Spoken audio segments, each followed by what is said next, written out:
I am excited today, this week, to talk to my buddy, talk to my friend, all the way in Philadelphia, Pennsylvania.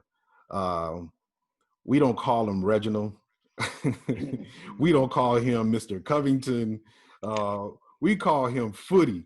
And matter of fact, we probably gonna have a little dialogue as far as where that name came from. But ladies and gentlemen, Footie, what's up, man? Hey, what's up, buddy? You doing good? Yes, sir. Man, How are you? I'm good. I'm good. I cannot complain. If you knew what I actually went through, probably within the last 10 minutes before I got on this feed, my son is in college, so Oh, wow. yeah. Wow. The beautiful thing is, they have certain parameters and things, safety precautions, and there's nobody near him. He's almost in a room in a building by himself with his own bathroom. It's a beautiful thing, but had to get him situated. But God is good, and was able to get back in time to make the feed. So, yeah, man. Well, how are you? Awesome. I'm pretty good, man. Much Good. better than I was. Yeah. Yeah, I'm doing pretty good, man. Yeah. Good. Man, you probably are one of the most revered and one of the most talked up steel guitarists, the musicians that I know Wow. of. Yes, sir. Pretty much every feed, every single chat dialogue that I've had, your name has come up, and in such a positive way, and that says a lot about your musicianship, Wow. you as a person, man. I don't. There's so many things. I remember the first time you and I met, and we just. It's so funny because we were just clowning. We were in Sanford. I think were we in Sanford, Florida? Yes, Yeah. sir. We were in Sanford, Florida, and if you all have never heard the first Sacred Steel recording with Footie on it, y'all missing out. Y'all missing out. So that was a staple. Like you came on, and he came on and did this set. Like he did this worship song, um, and when he finished that, he did another song, and he went into a jam, and the jam he went into was what we call Pink Panther. Mm. And man, I think ever since Wow. then, everybody was just like, did you hear what he just did? Like, we were just in awe. We were sitting in the audience like, no, he didn't. Yes, sir. Wow.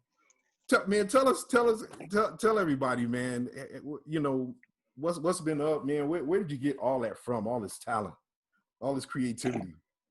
Oh, wow. Creativity came from, geez, I will say Philadelphia. Mm-hmm. It is one of the hardest cities in churches to play for. Okay. These people here are sticklers for certain things. And yeah, I got it. I listened to Rob, he was my mentor. He is also my god brother, Robert Robert Chase. Yeah. You know, I used to listen to him, but before I started listening to him, it was Kim Love. Kim Love was, and still is. She's one of the most aggressive steel players that I know. Wow. She's very aggressive, and she's not afraid of the instrument. Like, she will go all up and down and around a steel guitar. Actually, it's her favorite instrument, and it still is to this day. But I listened to them. I had some iconic people playing, that I sat under and I just listened to, and it developed my ear to be able to hear. And I could listen to how they would actually function during a regular service. And what it did for me, it caused me to listen to different types of music. Right. Because, it kind of opened up avenues and opened up my hearing better than what it was prior to. But that's it, man. Wow. The funny thing is that she, both of them brought you up even in their conversation. As a matter of fact, they even said the same thing about how Philly is a tough place. It's a tough place. Like, if you could cut through that crowd, like you doing something. Oh yeah, yeah, yeah. So They hard on you. They hard on you, man. wow. The interesting thing is that there's a couple of churches that I know that were like that. It's just one of those, if you can play here, you can, you doing Yeah, something you here, can you're play. doing something. Yeah. Sarasota, Florida was kind of one of those churches. Like it was really hard to play there. Mm. So you cut through, you doing something. You done it. Yeah, So, yeah. Yes, yeah, sir. they talked about you, man, and you can tell that's who you listen to. So that is Okay. interesting. That you would even bring them up. Going back, man, even before that moment that I met you, even watching Kim and Robert, brother Mustiquim, play. Where did you get started, man? How did you? When was the first time you put a bar in your hands and you started playing? Like what was that experience like? Oh man. Many people don't know it, but my first instrument of choice was xylophones. Get out. Yeah, so I used to do at age 7. I used to do shows at my elementary school, xylophones, 4 mallets. It was my favorite instrument. And then I finally started through my music teacher, Mr. Jones. He it kind of opened up my ear, and I started paying attention to music and whatnot. And then I was at band number 2 in Philadelphia under Bishop Ellery Coney, and it was Kim and Andre, and I got to pay homage to Bishop Sims as well. He was a musician there as well. Okay. But Kim Love and Andre, which is Bishop Williams' son. Okay. Them two, I remember listening to them, and the effects that they had when they played music was phenomenal to me. It was mind blowing to me. We had wooden benches in the church, and wooden chairs on the sides. And the way when they would get up there and play, it was like the effects of it was so anointed that whole benches would be flipped over, and I'm telling you, tearing the church up. People Wow. like they was fighting when they got finished. Like we really had what they called knock down, drag out services. Right. But I watched Kim Love play under the anointing, and I was like, wow, that's amazing. Mm-hmm. And I developed an interest in it. And then it was after her that I heard of Bishop Harrison. Mm. And when I heard of him, I went to band number 1. I think it was an assembly there. And I went to band number 1. Bishop Randall was the senior pastor at the time. And Bishop Harrison didn't play the complete service.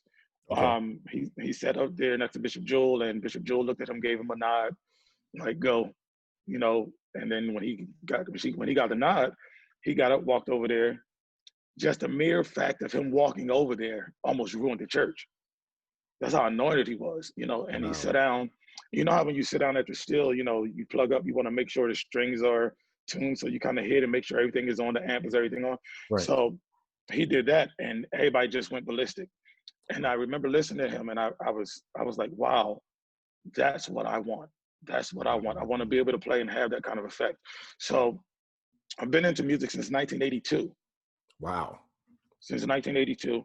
Mm-hmm. Then I started listening, started hearing. And then I remember I asked Kim Love to teach me. I said, I want to know how to play the still. She came over to the house a few times, and I remember she started teaching me basics. Started teaching me like how to do bass runs, what we called framming or fretting. Mm-hmm. I learned how to do that. So we spent a few times together. And then one particular time I remember I went to, after 1986, when Bishop Randall had passed in 1986 of August, mm-hmm. We merged churches. Okay. And I went over there. So in between service, I was so excited. And I said, yo, I want to play the still. I want to play the still. And I remember it was a bunch of musicians in the corner. And what was said was, would you tell this boy he'll never learn how to play the still? It ain't for everybody. It ain't for everybody. Wow. And I'll never forget those words. And it was at that moment I decided, you know what, maybe it's not for me. I don't even want to play no more. You know what I mean? I don't even care. And it was my mother, my parents. Okay. And it was my grandmother and Sister Tate. They talked to me and they convinced me to keep going. So it was that very weekend that I was told no at the church. It was that very weekend that they went out and bought me a lap steel. Wow. And so what I would do was I would go to church and I would like sit and listen, and I would retain what I heard. and I would go home and spend a week trying to put it down on the instrument exactly the way I heard it. Okay. So that kind of helped me to develop my ear. You know, Gotcha. because I'm from the era where we tune guitars or steel guitars without tuners. Right. Yeah, Yeah. you Yeah. know, so Yeah. nothing against those who actually do it, you know, but Right. we didn't have tuners. You had to hear it to know what Yeah. was right and what was wrong, you know. Yeah. So that's where I'm from. So Yeah. shortly after that, um, I started listening to Rob, and because Kim and Rob used to play all the time, but Rob was more into the guitar Okay. at the time when we first went over there. He was Hmm. more into guitar, phenomenal musician all around. Okay. And we would go on our knees to pray for devotion service, and they would switch. And we would like peek and be like, yo, they switching. Kim would be up there with a suit jacket over her lap, still in her lap, and you know, and she just going eight, you know, she's going totally eight, you know, and we would like really kill. But then eventually, like Rob, Wow. you know, they would switch back at time, and Rob, I would listen to him, and the stuff he was pulling out was like so like unheard of, because Hmm. you know, in the Jewel Dominion, we really had just one sound. Right. You know, everybody was, you know, Bishop was the icon for it, you know, so it was like, everybody learn to do that, and that's what you do, stick with it, stay with it. But Right. Rob would listen to the radio, he would listen to other songs, he would bring new stuff, new material, Hmm. and they would actually just break out and play it, and it would almost ruin the church, you know. So I was blessed to be able to play with Rob, Kurt, Neil. While I'm talking about Neil, I want to throw a shout out to Neil. Neil was the very first that I can remember young musician from my generation to Hmm. play on a national level. You know, Wow. he kind of set the bar. Neil's kind of set the bar for, and along with Edward used to play the drums, Edward Courtney. But I do want to give a shout out to Neil. Yeah. He's probably not even watching this, but you know, he kind of set the bar. You know, he was privileged to be able to play on a national level while we weren't. Right. Um, yeah, you go ahead. Am I No, talking no, too no, much? no. This is dude. You giving me some stuff, man. Oh, I okay. was privy to meet Neil, and we actually played together once. And when I'm going back to what you said earlier about Bishop Harrison, Ronnie would tell the same story that Oh, when he sat down and Bishop Harrison would tune the guitar, he just hit the bottom string, it was boom. a You know, wrap. It's a he wrap. said the people would just go nuts. Yeah, it's a wrap. He said it would just cause an eruption. He said he was so anointed, like you, and it was everything that you described. He said when he would sit down, when he would come over in the area, and when he would just sit Yeah. down on the guitar and he just hit a string, you know, just the anointing on him. As soon as he hit a string, Oh yeah. it was just Yeah. instant eruption. Yeah. That Yeah. that goes without saying. Wow. So to have that before you, and as you were young, as you were saying, when you were younger, you saw that and you wanted to emulate, that's what you wanted, you know, Yes. and then to see you now, I mean, man. um Well, see, mhm, there's something I did that a lot of mhm, people don't know. Um, I was, you know, I'm born and raised in the church, you know, so I yeah. did listen, I heard some word and all that, you know, and I remember hearing about Elijah and Elisha, Mm, and Bishop Harrison passed December 26, 1986, yeah. same year Bishop Randall passed, and I remember I went to the funeral. My dad stayed in at the church with his body, Hmm. and I remember at the funeral when we walked around for the final view, and his hands were still in a position as if he was kind of playing. Wow. Bishop Harrison's was. Yeah. So I walked over to him, and it was the first time I ever touched the body. I put both my hands under his hands, and I asked God to give me a double portion. And Wow. I walked away from it.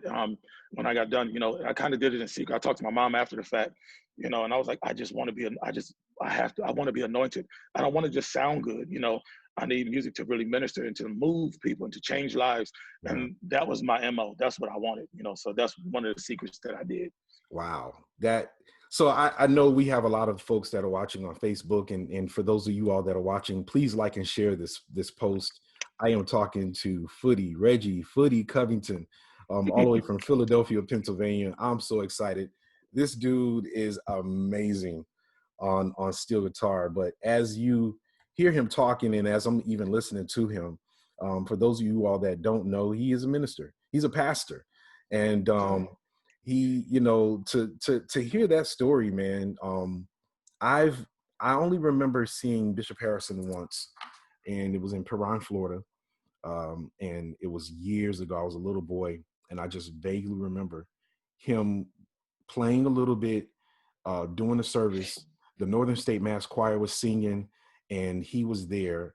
I know he had family, the Harrisons that were down in Florida, and he was visiting, but he played a little bit, and that was the only time I got a chance to Wow. hear him.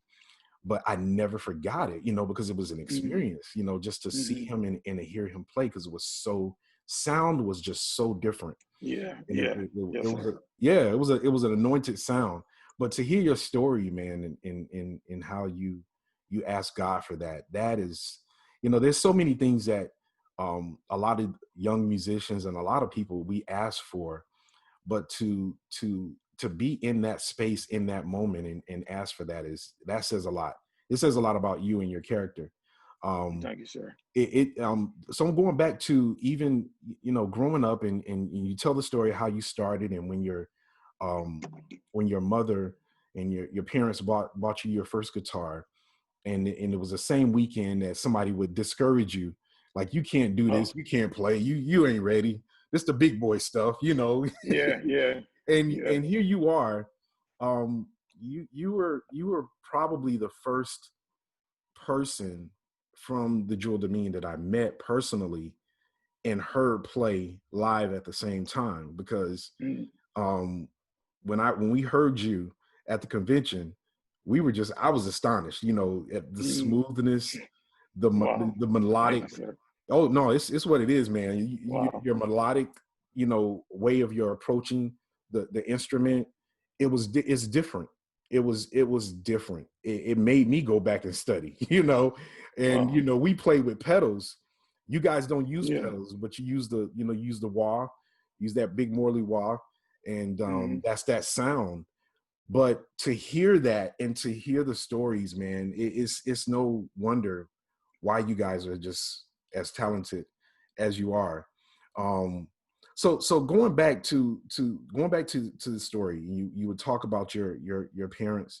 How was it growing up with your parents? How was it growing up with your siblings? And did the music just start with just you, or was it something that was in the family?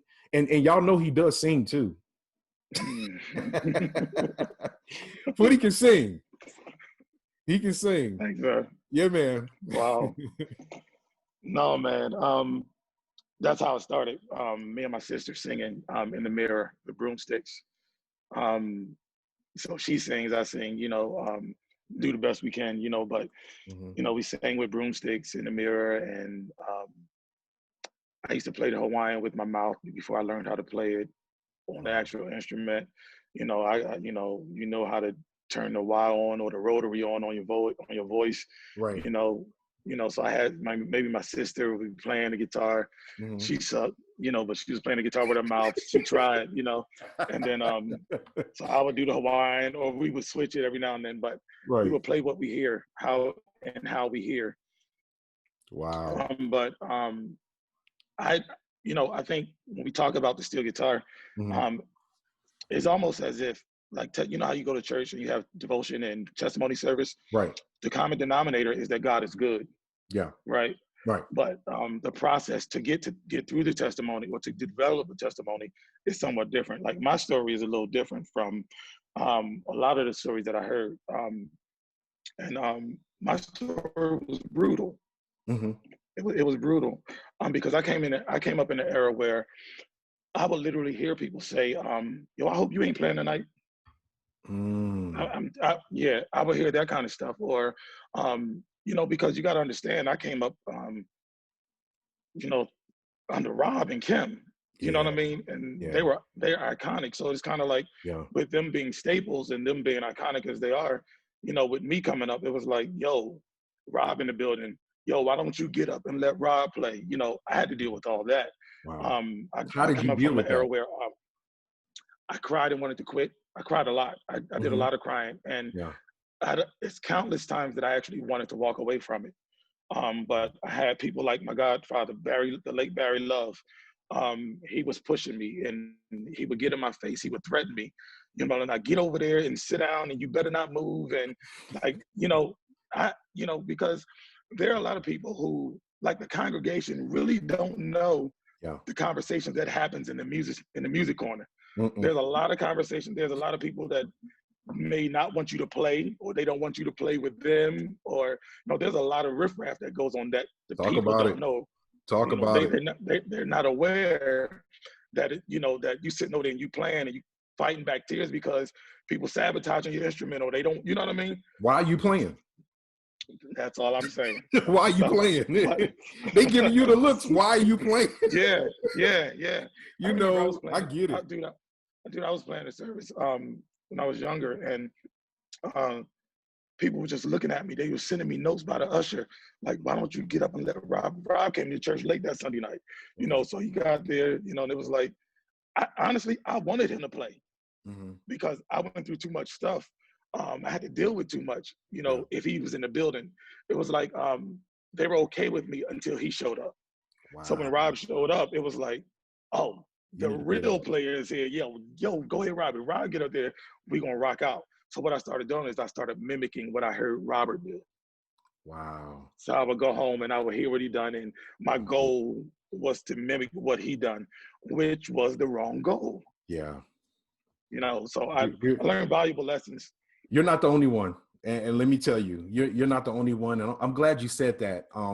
There's so many of us, me included, been in services, told to get up, threatened. Yeah. He ain't the term threatened. Yeah. Like, you gonna revoke my license or something? Yeah. You gonna call the DMV? You gonna call the popo? Yeah. No, it got that serious, and there is. I'm glad you said that about the code. There is a code in the musicians' corner, everybody, that some of you all don't know, and that you don't see sometimes, and sometimes it's not physically or verbally stated. And this is real. What he just stated is very real. To be in conventions, to be at assemblies and state functions, we had all kind of names for gatherings that we had, and to have a prominent musician show up that everyone knew and everyone wanted to hear and everyone wanted to play, hear play while you were there. It was tough to be in that seat, to, and for those of you all that are not familiar with the culture of, sacred steel, steel guitar in our church was the leading instrument. So unlike most churches where the organist and the piano player is the premier instrument or the leading instrument, in our church, it's the steel guitar. And to be in that seat and to get that kind of feedback and output and looks, and as he said, notes. It's real. Yeah. It was real. It was real. And it, and I think it shaped us, Footie. It did. It really shaped did. us. I got to give a shout out to Rob, because even when they, because it wasn't just the musician corner, it was the congregation as well. And a lot of the congregation was my family. But, they were like, we want Rob to play. But Rob would notice that. And Rob, man, I got to give a shout out to this man, because sometimes he would be like, no. And sometimes he would just come over there and be like, yo, Kim, let me play with him. And he would get the guitar and he would play with me sometimes, but he never disrespected me. He was very respectful. He was very molding and nurturing. And so was Kim. Kim is a stickler, Kim was hard to play with initially, as well, because not only, like, we don't say much, but it's a look that a musician will give you when you jacking up, when you ain't doing what you're supposed to do. Because Kim be like, what is you doing? But she'll give you a look, and you better get it right, get right. But yeah, I'm telling you, those two, man, they really inspired me. They were the ones for me. That says a lot. And shout out to Kim and Mustiquim. They're solid. We keep in touch even now to this day. It's and I don't know who this is for. especially for a lot of the musicians who are watching, you are serving, or you have served for a long time. And there is somebody who's been watching you that is coming up and that has gleaned from your style of music. And it's their turn. And it's their time for you to give them a chance. Give them a chance. Help them. Wow. Mentor them. Wow. This is a learning. This Wow. this is a learning lesson. And I don't care where you are, where you from. You know, if it wasn't for Kim, if it wasn't for Mustiquim, Robert, you know, doing that for him, when he saw his own family members, I mean, it don't get no worse than that. It doesn't get any worse than that. When your own family members are looking at you and they're giving you the side eye, you know, that's hard. Yeah, yes, that's it. And and in that moment, you develop some very thick skin.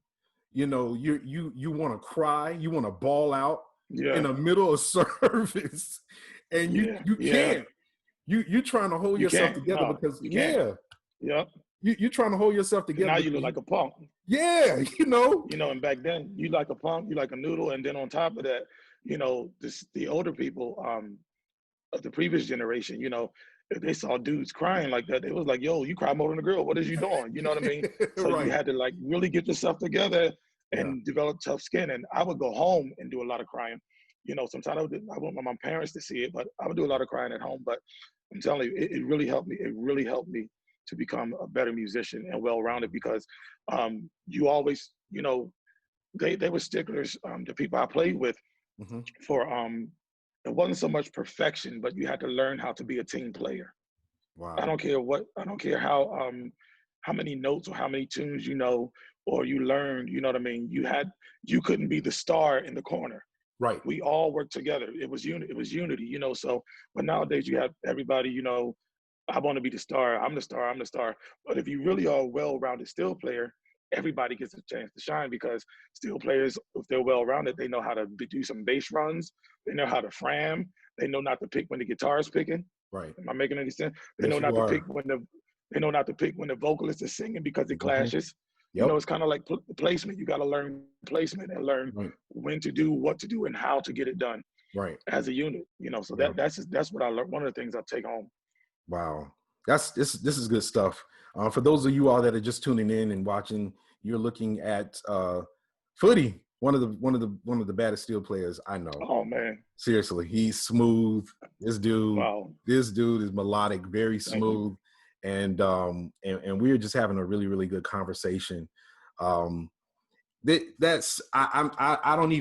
think I would repeat what I said again, and I'm gonna switch it, because I talked to the person that has somebody that's under them that you see wants to play and is trying to get to the position of where you are as a musician. So to that young kid, female, male, doesn't matter, who wants to play, and you have somebody that is eager to show you and help you along the way, stay there with them. Stick with them. Because and not everybody is willing to be patient, to watch you mess up, to listen to you do things that they know that they can actually come in and correct and make it right. They're teaching you in that moment. Even the times, as you stated, Footie, that Robert or Kim wanted to just help you, or Robert, he saw it and he got up and he was like, Kim, let me play with him. And it was him pushing you. It was him pushing you. It was him supporting you. You know, even with what the naysayers are saying, that's good. I just want to encourage somebody who's listening. You're either that steel player that's coming up, or you're that veteran who sees a lot of those steel players. For both of you, you need each other. Y'all need each other. Y'all need each other. There's so many. I don't even want to go through that right now, of people who did that for me. You know, I'll talk about my grandmother. My grandmother listened to me mess up in her garage and just squeal and fram and baseline myself to death in her garage. But she was the one who came out and was like, "You're ready. Wow. Oh, okay. No, you ready. Wednesday night, you ready. And I'm looking like, no, grandma, I'm not. No, you ready. You ready. You ready. And when I came out and I came to church and I played for the first time, yeah, I was nervous. There were only Mm-hmm. 5 people there, but I was nervous. Mm-hmm. Yeah, You know, of course. you didn't have to have a crowd, but it was just the No. fact of being there in front of everybody. I was nervous. And yeah, but if it wasn't for her pushing me, hearing something that I didn't even hear at the moment, that Wow. she thought was worthy enough for me to play, I would have probably never pushed myself to the point that she pushed me. Mm-hmm. So, yeah. So I don't know who that was for, but that was good, Wow. man. I'm glad you Yeah. talked about that. Yes, I'm glad sir. you talked about Yes, that, sir. because that is needed. That is needed in a time where so many musicians are they're not even, we're following people, but we're not really following them. No, we're We not. don't, we're not trying to have the mantle. We just want to do what they do. Yeah. You Well, know what I mean? yeah. Well, see, the first thing I would like to interject here is that when I was coming up, you had to do you had to get your instrument. You had to learn how to play. It was rare that they let you. You had to sneak and play on the church stuff. Wow. Because you tear it up, you don't know what you're doing. Now the church got to replace it. Right. So um, you had to learn. You had, number one, you had to get the Holy Ghost. And the reason you had Yeah. to have that is because you're playing in a church setting. So when you're playing in a church setting, that's not performance level. Right. That's all spiritual work. And Mm-hmm. so you had to have the Holy Ghost. Secondly, you may get called on program night. You Right. go to program night, boom, you and your crew, or just you and somebody play along with you that's more seasoned. Play the Right. guitar while you pick around on the steel and sound like a cat, but you trying, you know your Right. thing. And then you go from there, you had to go to Wednesday. And Wednesday, you don't have a full-blown service on Wednesdays. It's like we have to be there on time because we're gonna do this devotion, we're gonna do this hymn, we're Right. doing the prayer, do the offering, and then we going into the word. So you Right. gotta play and be there in the very beginning. You have to be on time. Right. Once you do that and you learn how to do Wednesday, then you go to Friday nights. It took a lot to get to Sunday. Right. It took a lot to get to Hello. Sunday. And Philly, we would rock on Sunday. Our services were high because we had crazy musicians and Mm-hmm. what have you. But Sunday night was like the knockdown, drag out time for us here. Right. We had like people from Keep Dominion, they was coming over, everybody had radios and, everybody was recording and what have you. So Right. we was, you're going to rock when you go over there. So, the standards were really, really high. Mm-hmm. It was really, really, really high. And I'm telling you, man, we got in trouble over there all the time. And one thing I did learn is you have to pay attention to your leaders. You have to pay attention to the pastor. You also got to be sensitive and pay attention to the service. You also got to be well-rounded and go home and practice your craft. Yeah. You got to make sure. And the one thing that this generation, the majority of it is not interested in, is hymns. Mm. You got to get your foundation rocked. You have to learn the hymns. You got to take the time. And I know to somebody listening, hymns are boring to you. Old devotional songs are boring to you, but they're necessary. Yeah. Take this for instance, and then I'm gonna be quiet so you can talk. No, you good, man. This is good. Take this for instance. You can be a current or this generation musician, and you can be playing for somebody like let's say Kim Burrell. She'll Yes. give you a whole list of what she's going to sing on her latest album, but then in the middle of her set, she may break out and do a hymn.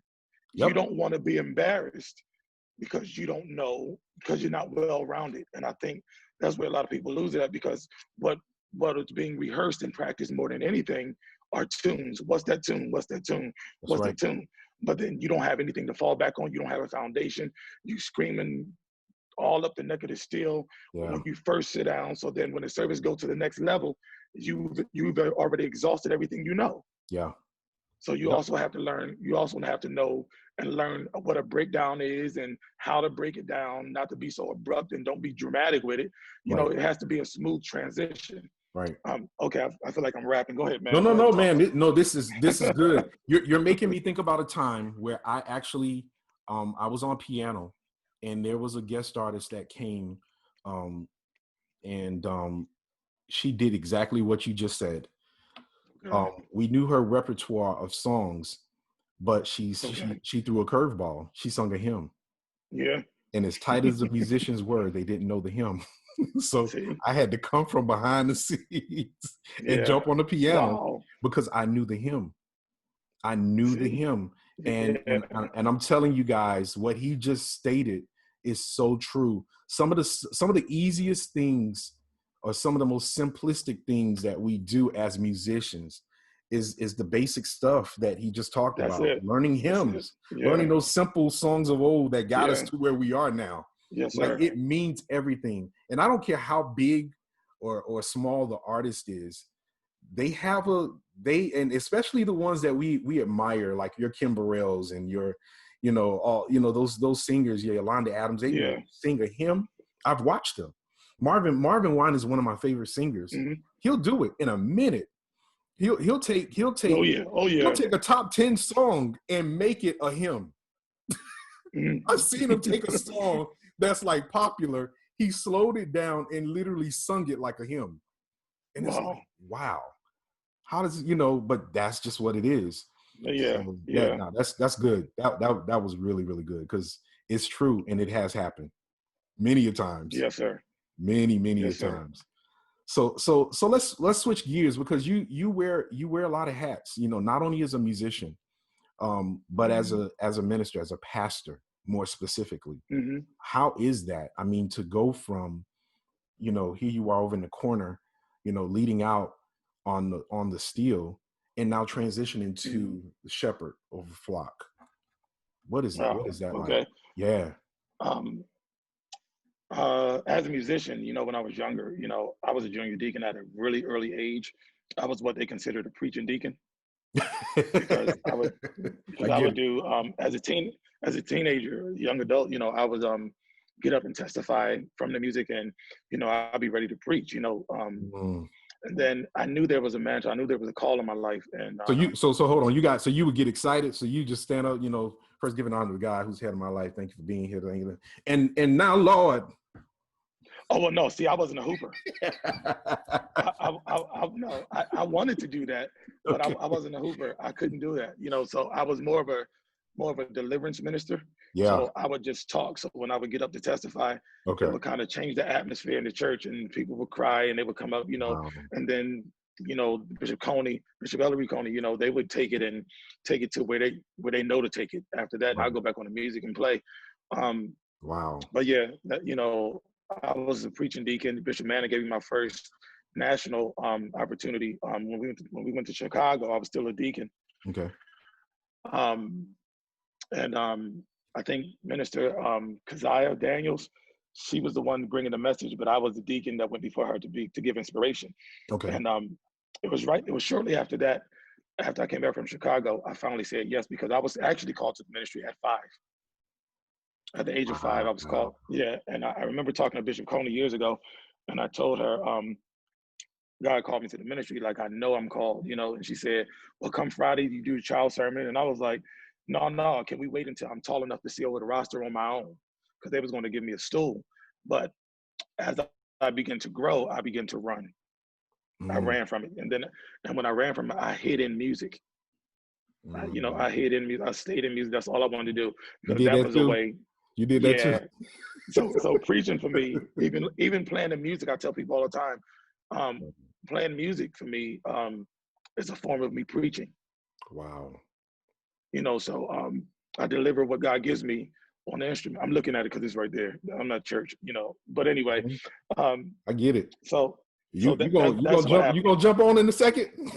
No, man. Come on. So that's what happened. And then Yeah. I was called to the ministry, and around September 9th of 2001.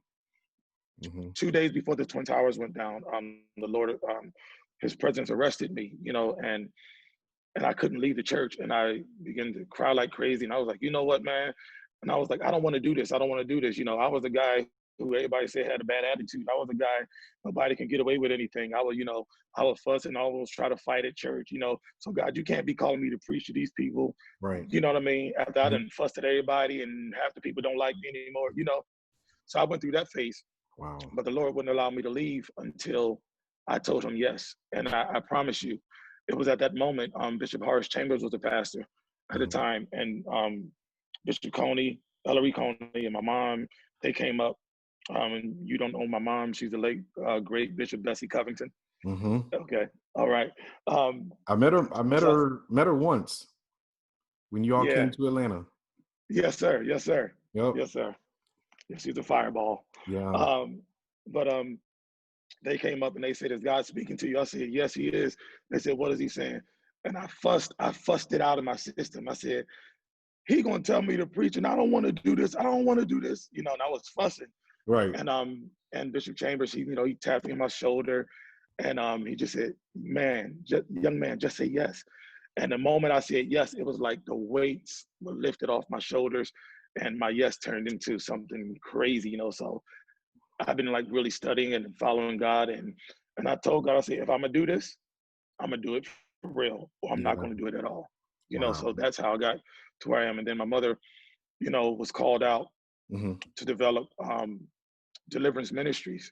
Okay. Um, and Bishop Manning knew about it prior to, and then Bishop Brown, who was one of the leads at the time, he Mm-hmm. came and sanctioned it, and he came to Philly and, say who all going with her. And, we came with her. And she developed this ministry called, Deliverance. Okay. And she was really, really, really hard on me. She was hard Mm-hmm. on all her preachers, all the preachers she's hard on, but she was extremely hard on me. Mm-hmm. And I did a lot of crying with that too, because I didn't understand why she was such a stickler on me. She made me teach Sunday school to nobody. Wow. Nobody was here. The membership sometimes Wow. gets slowly.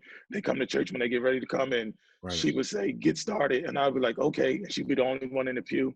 You And saying then as some soon as things, I not to cut you off, go man, ahead, because this is good. no, You saying some things that are so key to me because you've done things that were done to me. uh, Growing up, seriously, like people don't realize, y'all see us as musicians, you all see us as leaders and ministers in the church or whatever, but the things that went on behind the scenes, yeah, yeah, I mean, the school of hard knocks, that yeah, literally yes, the sir. things that we went through. You said that immediately my mind went to we had a church on Tamron Avenue. Don't ask me why I know the street. Mm, I probably know the address name if I think of long enough. But it was on Tamron Avenue in West Palm Beach, Florida.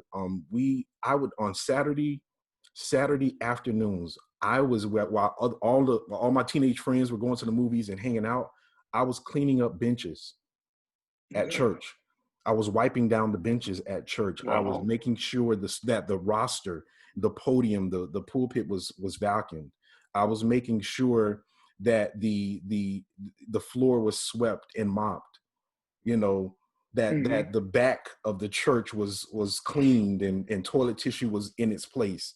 Like the things that we did to prepare for God's people. And the funny thing was, yeah, there was nobody Wow. there but me. My Yeah. sisters, they would come occasionally, but I was there. It was consistent for me. I did it all Hmm. the time, Yeah. Yeah. and like you said, when you were made to do something, to sit up and teach Sunday school, with nobody, you're doing it to Yeah. nobody. That was a Yeah. lesson, Yes, sir. that people don't get and realize. That's why I had to stop you, because I could resonate Yeah. with that, because these are humble beginnings, you all. People see us, they see us and they look at us and they're like, oh man, I'm gonna be just like so and so. I'm gonna do just like so and so. Yeah. You don't really understand what so and so had to walk through Yeah. to There's to a price be. on that.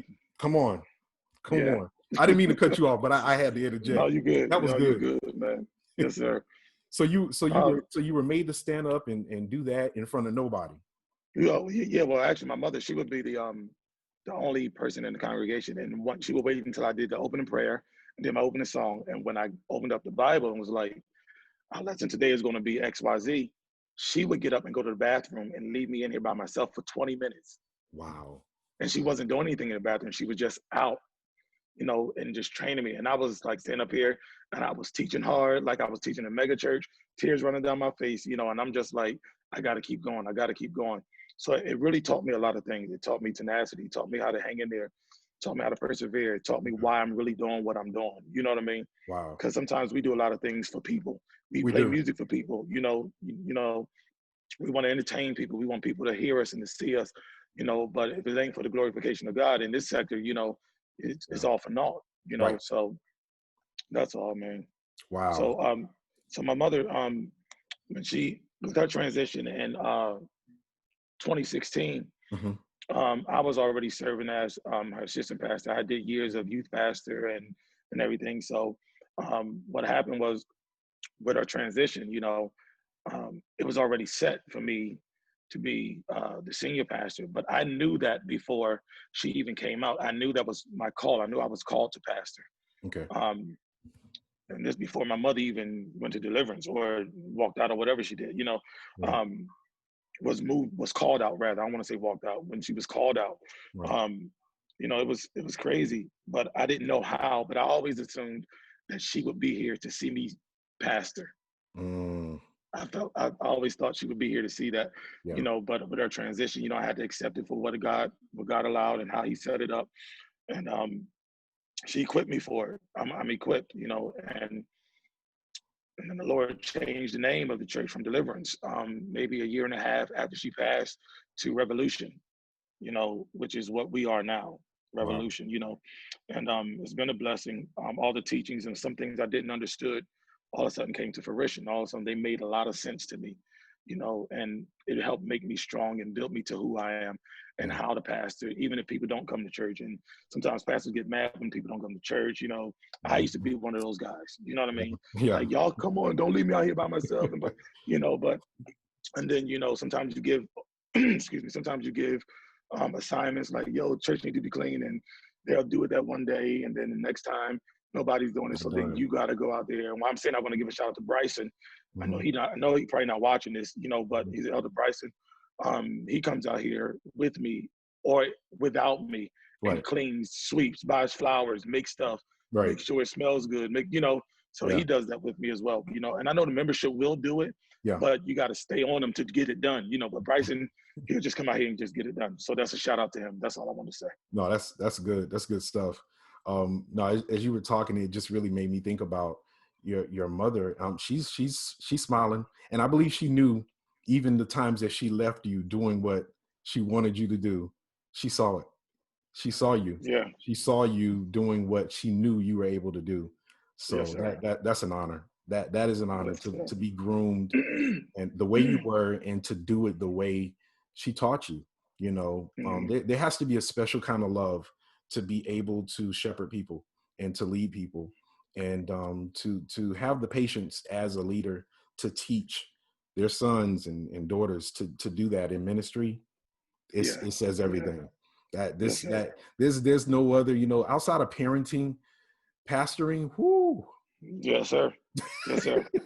I told someone that if I wasn't called, that's how come I don't have a problem, but I don't have a problem with people, but I'm kind of skeptical of people who run to it or try to make up being a pastor because they're mad at a church or whatever the situation is, because it's no easy feat. You know what I mean? It's serious business, but I would have walked away if I could have.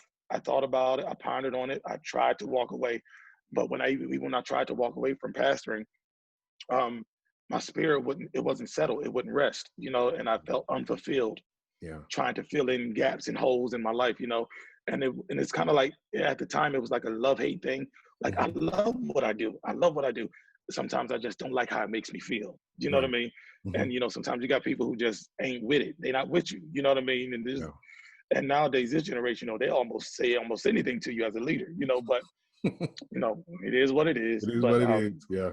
yeah, it's been a blessing to me, and I wouldn't change it for anything. I'm glad that the Lord upheld me, with His right hand, so that Yeah. I could become who I am today. And the thing is, you can't pass if you don't love people. You know what I mean? Say that You gotta again. love people. Say You that have to again. love people. You have to love people Yeah. in order to really pastor, so, and Yeah. you got to want to see them succeed. So that's my whole plight. I want to do real ministry, and real ministry is not just singing in a church. Yeah. It's not singing song after song. It's not getting together having church with only each other. real ministry is getting out there with some people who are, like you said, unchurched and don't know God, or people who are wounded, people who are scarred. Go out there, people who are maybe addicts or whatever the case is, because you got addicts sitting in the church. But it's to be a help to everybody, to be a blessing to somebody. So that's just where I'm at concerning ministry. Now, we can dance with the best of them. We can play with everybody, and we can, we can have it. We know how to have church. That's one thing we did learn. We know how to have church when we get ready to have it, but to serve people is really where it's at. You got to have love, but that's all. No, this is good. That was going to be my follow-up, and you went right into it, because you started talking about some of the things and the people that you actually do serve, and it is outside of the four walls. And it says a lot about you in the ministry, because we think everything, and I don't know, there, this maybe for another show, but I'm sure there's so many people that are struggling right now because of the pandemic, that we can't be physically in church. Although there are folks having, still out there having church, but for a while we just weren't able to, and we're still not really able to have church like we were fully. Things are different, and times are changing. It's changing right before our very eyes, and it goes beyond, and to your point, it goes beyond what we do in church. I love Bishop Jakes, and he said some things, and I remember him even talking in his humble days in Virginia, when he started ministering and preaching, to 20 to 12, and it's like, and to see him now, before the masses, it's amazing. But even to the point of how and what we do as pastors, is so interesting. You would talk about the love for those people that nobody wants to be bothered with. It's John P. Key, who's an admirer of mine. I love John P. Key. I love his music. I love how he does concerts. But I really didn't know John P. Key until I saw him pastor, and I witnessed how he pastored. He goes for the people nobody wants to be bothered with. He wants the ex-offender. He wants the prostitute. He wants the ones that everybody just cancels. That's a love for ministry. And it just, as we were talking before we came on, that was something that I kind of gathered from you. Like, it goes beyond the scope of what we do in the four walls. Yes, sir. Yeah. And a footnote with that, when the people that nobody wants to touch or be bothered with, when they come into the church, when people who are unlearned, we mishandle them, and the first thing we do, because they may smell like alcohol, they may be high at the moment, or they may not be dressed like us. First thing we do is we get them to the front, and it's kind of like, if we allow them to come in, then it turns into come out. It's embarrassing. You're yelling at people, and people don't want to come back to your church. You don't have to do all that. The only thing you got to do is just love them, show them, that you got them, some kind of support, and just, be a light. That's all you got to do. You ain't got to get all spooky with people because they don't look like you. You know what I mean? But that's a whole nother story. And man, you're gonna have us taking the text and preaching in a second.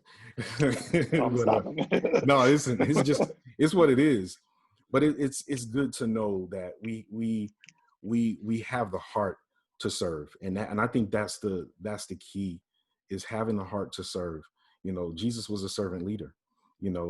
And whenever I saw him amongst the people and doing his works, he always met them at their need first. Yes. He didn't walk in. Yes, sir. Spitting in his hands and putting it. He didn't do none of it. He met them at their, if there was a need, he met their need. Yes, sir. Then the opportunity came for them, for him to minister or to do a miracle. It came afterward. But that's amazing. That's amazing, man. We can sit and talk forever, man. This is really good. This is really good. So let's slide back to the musician world. So, sir. Everyone who knows Footie, they see him with that guitar that he has, that has the Footie's, what is Footie's Gospel Train? Yes, sir. Footie's Gospel Train. Yes, So sir. You know, that's got to be the go-to guitar. That's Yes, got to be the one that you love, because I don't see you oh playing yeah. any other. No, sir. No, sir. Have you tried? Have you tried to do something else with I other? have. I've messed around with a lap still, but I may do a song or two, but then I'll put it aside and go back to, you know, my baby over here. That's it. That's the one right there. So I'm reading some of the comments. Priscilla Pratt. Thank you for watching, Priscilla. She want to know. She said, "Does he have that thing set up right there where he at?" She crazy. They want to hear you, Doc. They want to hear you play. Listen, we gotta talk first, man. So but Right. yeah. So That's my favorite. It's I'm most comfortable with it. yeah. That still means a lot to me. It means a lot to me. And many people have been wanting to get it. And I gotta pay homage to Ronnie. I have to pay homage to Ronnie. This still is one of the last stills that Bishop Jewell bought him.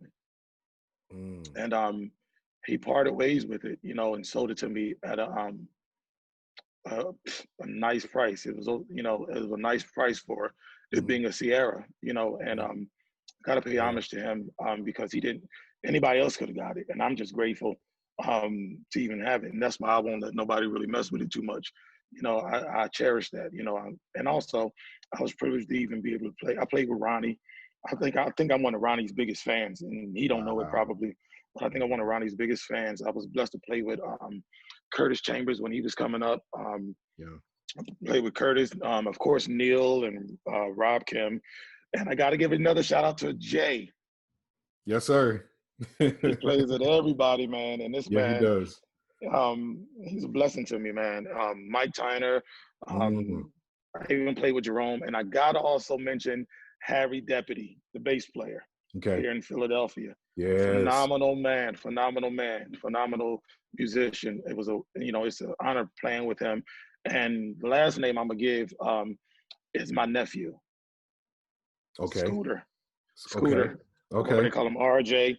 Okay. This guy, he'll do whatever I ask him, whatever I need him to do. I got so many things under my hat and under my belt that haven't even been heard. And he knows all my licks to it because we get together and I tell him what I'm looking for. He sit down and he master them, he get them down, you know, and I'm grateful to be able to play with such awesome musicians, man. But I know I kind of went off of what you said, but no, man, this is good. But yeah, I just really want to make mention of them because, you know, these guys have blessed me. And I don't think I mentioned Gam, but I call him my big brother, you know, and Gam, you know, he came to the house, you know, he lived with us about 6 months. And we would play music and we would like just sit in there. And sometimes we had to stop playing because the style we were playing, you know, people think sometimes that I'm just limited to fancy stuff and, you know, the Pink Panther. Every time somebody sees me, like Pink Panther this, Pink Panther that, you know, and that's fine because I know it's a staple, but there's nothing like what we consider the foundation because that music is so stirring and so searching. I've seen lives be changed just by playing, you know, just by playing music. And I remember even as a musician coming up that sometimes the Lord will use you as a steel player, as a musician, period. And there's some tunes that the Spirit will give you, or some sounds rather, that the Spirit will give you that you will probably never, ever play again. In fact, when you're done, you probably won't even remember it again. Wow. You know, and I think that's where it really needs to get because we had a lot of musicians, but I'm all over the place. Go ahead, sir. No. You had a lot of musicians. Keep going. This is good. This is history. You know, one of the things that I wanted to make sure that whenever we do these shows and you're hearing directly from the musicians, we're getting actual information. You know, that's important to me. Sometimes when others think they know something about somebody else and they tell it to you, you're getting secondhand information and you're really not getting it straight from the source. So I love this because this is you cutting straight from the hip, man. This is great. This is great. This is great. I've always wanted to know who the bass player was. You say Harold Deputy? No, Harry Deputy. Harry Deputy. Okay. Yes, sir. Yeah, Yes, sir. I've always seen and heard of him, man, and yeah, he's been playing. He's Oh been playing yeah. some Oh time. yeah. I thought I'm just being honest. I thought he lost it because it's been so many years and he had been sickly, you know. And I went Yeah. over and played with him last at the end of last year, and I took my nephew Scooter. We Hmm. went over there and we all came together and we had church and Yeah. I listened to it. And while we was playing, I could hear Harry, and Harry was killing those bass notes. And I was like, you got to be kidding me, man. You know, and I was like, he still got it. He Yeah. still got it. And what I know that he does is what I want to talk about with me with the steel as well Hmm. is shout out to Kashaya. I don't want to leave you out, bro. Kashaya. Kashaya. Kashaya. Kashaya, he has been an inspiration to me. He's been an encouragement to me. You know, times I really wanted to quit. I felt Wow. overlooked. I felt really overlooked, even Wow. by organization. I felt like I wasn't good enough. And I don't know, for years, man, these people have been telling me, you know, I've been being told over and over that is not your season. It's just not your Mhm. time. You know, and that, you know, I've been playing since I don't know how long, but it has never really been my time, you know. And I used to take that and wear that like it's just not my time. So it kind of messed with my confidence Mhm. in me, you know. And I was 'Cause like, when well, you maybe wear it, I'm you not. start to believe it. Exactly. And that's what I started doing. Yeah. And it took like Kashaya had to like reel me back in, and I was kind of scared, nervous to talk to some of everybody. You gotta be careful who you're talking to, you know. But because some people just look at it as in, oh, shut up, you just want to play. That Mhm. I'm not that guy. You know, Yeah. we used to have musicians even in the national on the national level who the musicians would crowd up on the front row, sitting in front of Ronnie, almost like begging, like, yo, hope he pick me, pick me, pick me. I'll be sitting Wow. somewhere way in the back. I'll be sitting way in the back, like, you know, if it's my time, it's my time. If it's not, I'm not gonna sit there and wait for it, you know. But that's pretty much how it went. But Wow. anyway, Harry, he used to do like I listen to him play now, and he do a lot of he use a lot of gadgets. He do a lot of things on his bass. But I say that to say, even when we came out in ministry, Kim Love, she used to play with us because she came and she took a while before she actually joined, but she used to support my mom's ministry and she used to come and play. But the time she wasn't there, I literally had to play the steel by myself. It was steel and drums, and you know, in Wow. this kind of setting, the steel is not used, the steel player is not really used to playing the steel By without a itself. guitarist, Right. you know. So it's like, so that's when all the basics really came in, because as steel player you have to learn how to back your own self up. You Mhm. can't just be a one note wonder and hit the Right. top. You only know how to play with the first and second string, and Right. being all over the place like all service long. You got to know how to chord, how to fram, how to, you know what I mean, how to do bass lines. And when you are picking, you also have to know how to hit the bass line to back yourself up. You know what I Wow. mean? Or if you run in bass lines, I used to listen to Harrison because I used to go to sleep with one of his tapes in my ear Mhm.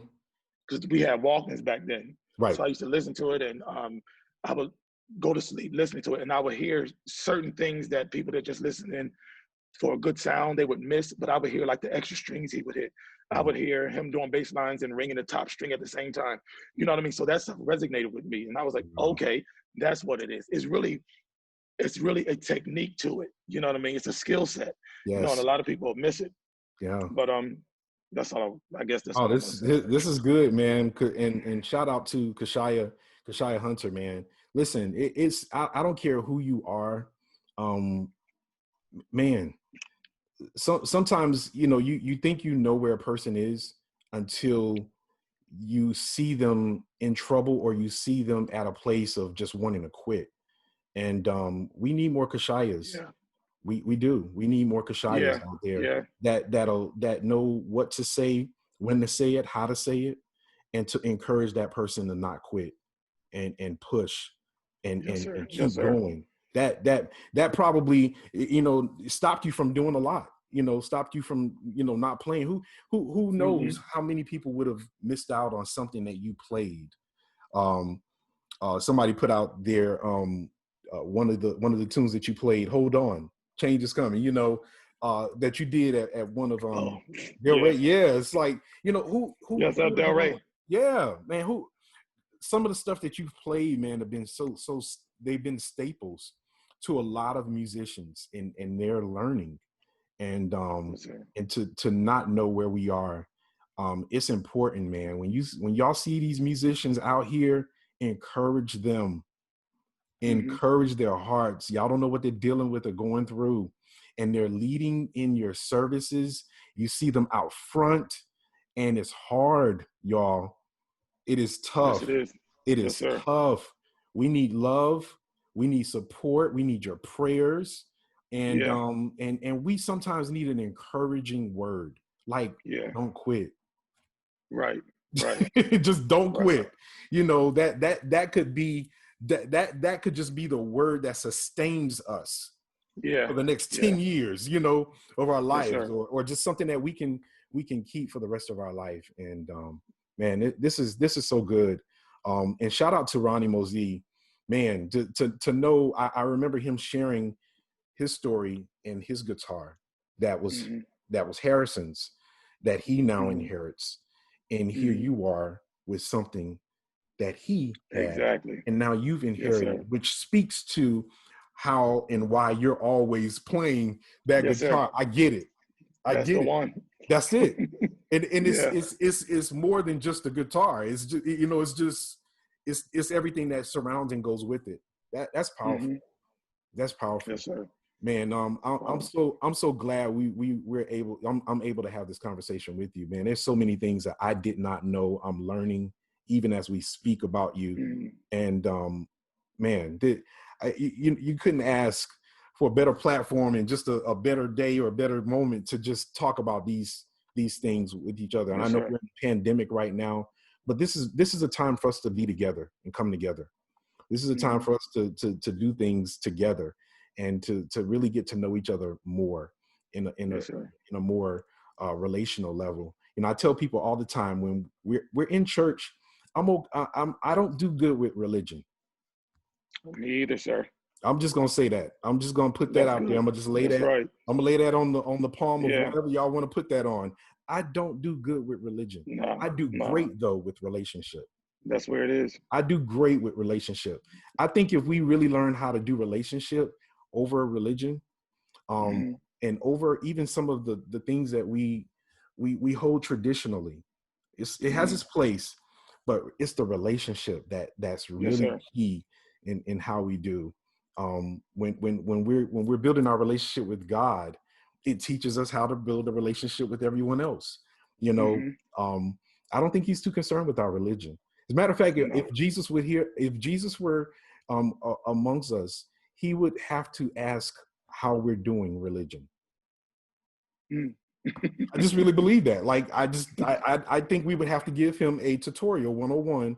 Yes, the deacons sit over here, the amen Right. corners Right. over here, Right. the ushers stand back Right. there. They come up when it's doing offering time. You know, the Yeah. preacher normally comes up at. We have to give him a tutorial Yeah. on religion Yes, sir. because we've negated relationship. That's a Mm. whole nother show. Wow. That's good. Yeah. You're That's a right. whole other show. So Footie, how I want to end and how I end most all of the live talks we do. Um, there's so many people that are going to listen to this. Even when we shut down, and they're going to go back and check out a replay of this, and a lot of things that have been shared over the last couple of months have just been timeless Mm-hmm. advice, timeless things that musicians, you know, and just practical things that people have shared that we really can live off of. So there are musicians out there, there's singers out there, there's preachers out there that are listening to us, and just people who are just listening because they support what we do and they love our music and Yeah. they love us. Yes, Um, sir. what would you leave, or what do you want to say to encourage them Uh, in your own way? bef- Before I do my finale, Yeah, can I just interject something real quick? absolutely, please. A lot of people been asking me how the Pink Panther even came to be, Yeah. and the thing is, I was invited to the showcase, Sacred Steel, Hmm. showcase, and I got there, and I'm used to playing only in the church setting. I Hmm. don't know anything about showcasing. Right. Showcasing kind of makes me uncomfortable because I'm not used to performance. And I got there, I didn't know what to expect. When I got there, I met a bunch of musicians. Musicians were like, yeah, what you gonna play with? I said, I have no idea what you mean I'm play. I didn't know I should have came with a band. Wow. It was just me and the steel guitar. But when I got there, shout out to Jay again, you know, and I think it was Derek. Derek Campbell? Yes, sir. Yeah. He opened up. I stayed in a hotel room with him. He encouraged me. He's a jokester, you know. Yep. He took care. He took care of me. He made sure I was all right. Jay came over and we were sitting there and I was playing around. I had my stilo because I was cleaning it, and I was playing around and I heard Pink Panther in my head and I just started playing, ba-dum, ba-dum, ba-dum, ba-dum, and I was laughing. So we laughed at it, and it was never really planned to play. You know, it's not anything that was ever rehearsed. And I was talking to Jay. Jay had his guitar and he was like playing around, and I was like, "No, do this." And he started doing it. So we laughed at it. Packed it still up, went to bed. I had to go to the show and I had to play that night. And that night, I just threw it in there. And but I threw it in with a church beat. But it was, as it was called last week, it was a show tune. Yeah. You know, and that's what it was presented as. And the truth of the matter is, I've never presented it. I wasn't the one to present it to the church. I played it in 2000. That thing is it's 20 years old this year. February this year, it turned 20 years old. Yeah. It was 20. Pink Panther is 20 years old, and I played it and I left it right there, and it was on the CD, and that was it. But everywhere I would go, I would hear other people bring it into the church sector and they would play it, you know, and whatever. I was like, oh, okay. So then one day I was actually playing years later and it was like, please play the Pink Panther, play the Pink Panther. You know, so I played it and, you know, they reacted to it and what have you, which is fine, you know, and, but, you know, and also it was mentioned about Jesus the best thing. I just wanted to go down on record that came from Philadelphia. Come on. Shout out to Robert Cook. Robert Cook he does an excellent rendition of it. He's my brother in the Lord. He's my brother, period. You know, and I love him. I think he's one of the most skillful steel players in the Julian Mania left. You know, and but we've been playing that since the very early '90s. Wow. And I was blessed to actually play with Elder Coney, and Elder Coney used to sing it. And we would take it and we would flip it and we would do all we needed to do. By the time the organization received it on a national level, we had played it so long, we were done playing it here in Philadelphia. We were finished with it. So by the time they got and the reason it wasn't really hit on a national level from Philly is because I was never really a national musician. Gotcha. So Robert Cook was he was privileged to actually be able to play on a national level. So he presented it, and a lot of people think that's where it came from. But I just wanted to go on record that, no, that's Philadelphia all That's the original sound. So it came from Philly, y'all. But, yeah. Before you give us that last thing, I have to ask, okay, where did the name Footie come from?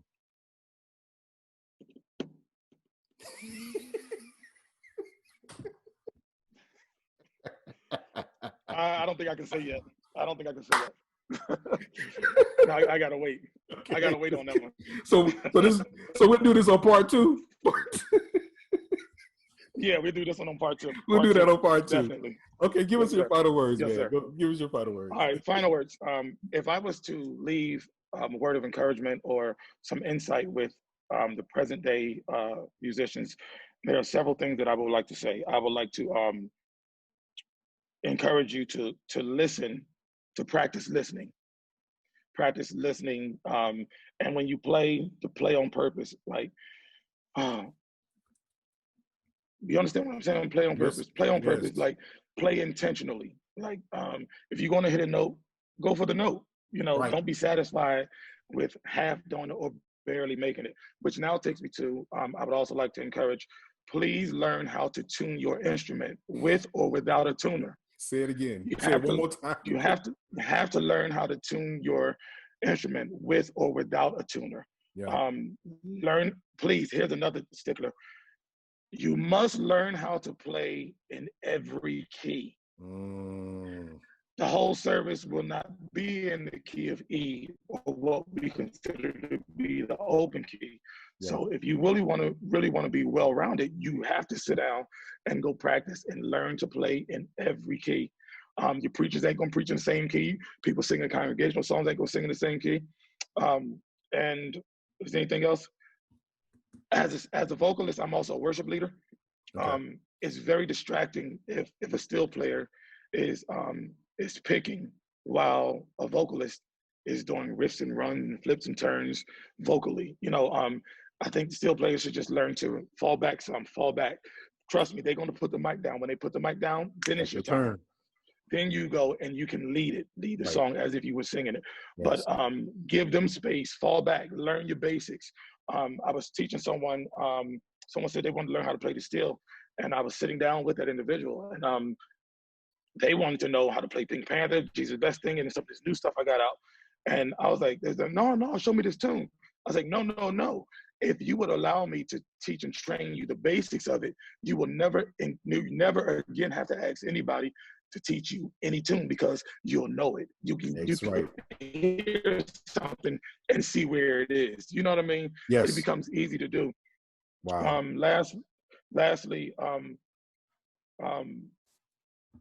Lastly, learn how to change your strings. Hold on, let me get this off the phone. Okay. Lastly, learn how to change your own strings and do it expeditiously, just in case a string pops during service. Okay. If a string pops during service, you can't miss a song and a half or 2 songs trying to put a string on. In fact, learn how to play with the string missing. Because I remember I would pop strings and those strings hurt. And sometimes I didn't have extras and I had to learn how to play without my top string. You had to find out where to scream and how to do it. Mm-hmm. Learn how to do that. And also, please remember that if you're in a church setting, the Spirit is necessary in order for it to be effective. And also to be team players.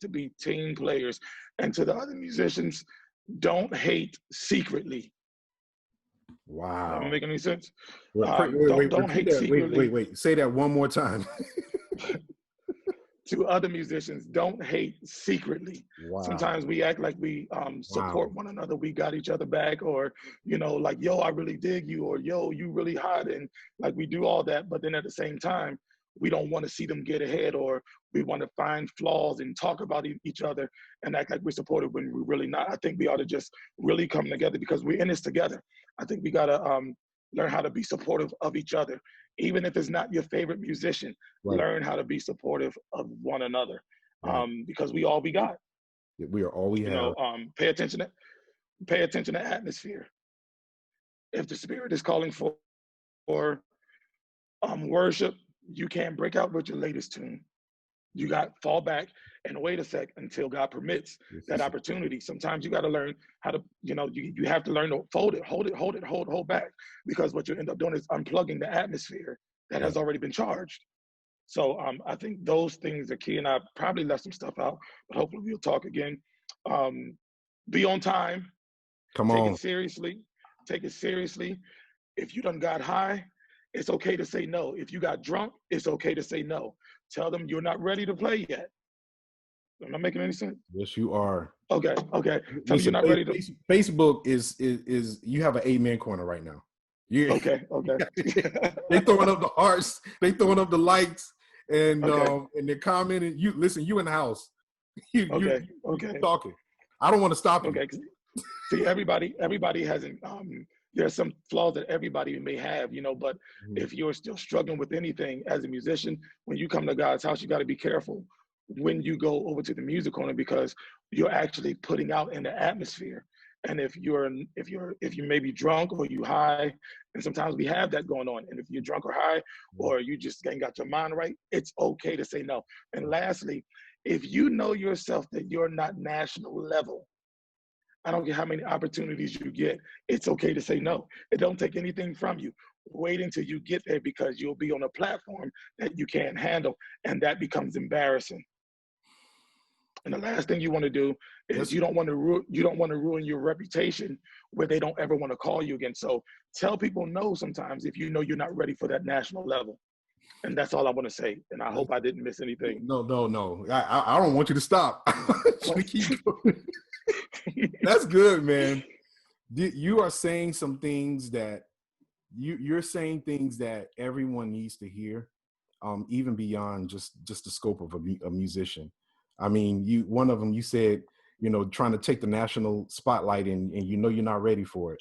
I like to say, stop trying to be big when little got you. Wow. Stop trying to be big when little's got you. Yes, sir. Yes, sir. Stop. You're not there. You're not trained. You're not voiced. You're not versed. Your rehearsal time, your time with God, all of that time has not even been devoted to doing what you need to do to be playing on the level like that. Yes, I don't, Footie, I don't even know how to say thank you, man. Everybody's out here, man. Hey, man, good teaching, pastor. Priscilla says, don't get embarrassed trying to shout trying to show out. Don't get embarrassed. Right.